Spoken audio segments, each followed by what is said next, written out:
Kata itu penuh makna, maka kujalin ia dalam kalimat yang indah. Agar saat kusapa engkau, terkias arti dari sebuah kisah.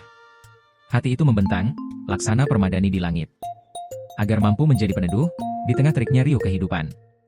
Berkenan kiranya menyimak sekilas. Perkenalkan, nama ikan ini adalah Butterfly Hillstream Loaf, identik dengan kupu-kupu di dalam air, habitatnya di daerah aliran air tawar dengan karakteristik berarus dan berbatu. Panggilan singkatnya adalah ikan loah dengan dua famili Balitoridae dan Gastromyzontidae. Ikan ini memiliki tingkat adaptasi yang tinggi, terutama bagi pesaing potensial yang ada pada habitatnya. Tantangan besar yang dihadapi adalah laju aliran air sungai yang ekstrim, di mana hal tersebut dapat mempengaruhi daya renang dan kemampuan bertahan. Tugasnya adalah membangun kekuatan komunitas spesies melalui adaptasi. Ikan loah harus kuat dengan tantangan alam yang ada di sekitarnya. Adaptasi yang paling ekstrim adalah mengembangkan bentuk sirip dada pectoral fin dan sisri perut atau ventral fin, membentuk struktur menyerupai sayap kupu-kupu, yang secara teknis mengurangi gaya dorong hidrodinamik air. Aliran air yang deras dapat menjadikan beban tubuhnya meningkat 3 hingga 4 kali dari berat badan mereka sendiri, dan akan bertambah jika tubuhnya di posisi vertikal. Beberapa spesies dari famili ini hidup pada sungai kecil berarus deras dan sirip perutnya yang didesain dapat menempel pada batu, sehingga dapat mengurangi hambatan. Keluarga ini mencakup lebih dari 200 spesies ikan. Sebagian besar spesiesnya bersifat reofilik, dengan kata lain dia adalah jenis ikan yang menyukai habitat perairan yang mengalir deras, seperti sungai dan anak sungai yang jernih, dan kaya oksigen.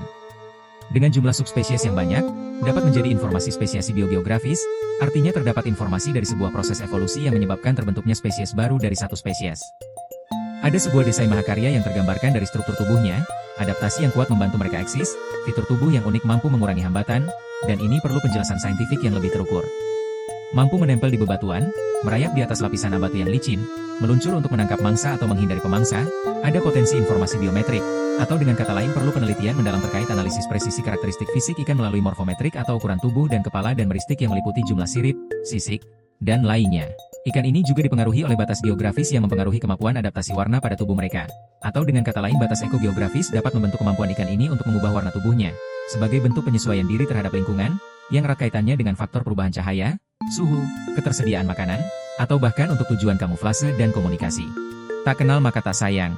Kusampaikan sekilas cerita terkait ikan ini, ia seindah kupu-kupu dan juga menawan.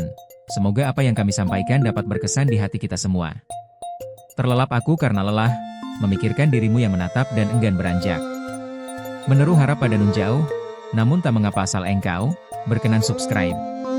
Maaf kata jika ada salah kata, berkenan like, share, subscribe dan komen. Ada kesan mendalam dari like yang Anda sematkan. Salam hangat buat Anda semua. Wassalam.